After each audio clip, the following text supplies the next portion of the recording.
សួស្តីអ្នកទាំងអស់គ្នាថ្ងៃនេះយើងមកមើលគេបើកសារនៅប្រទេសក្រេតែអត់បានទិញអីទេព្រោះចេញមកពីម៉ាតបានទិញឲ្យបានហួចរាល់អស់ហើយ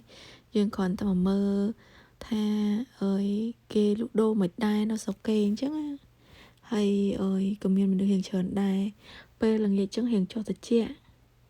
ហើយដើរមើលដំណើរអ្នកពោះធំដើរអី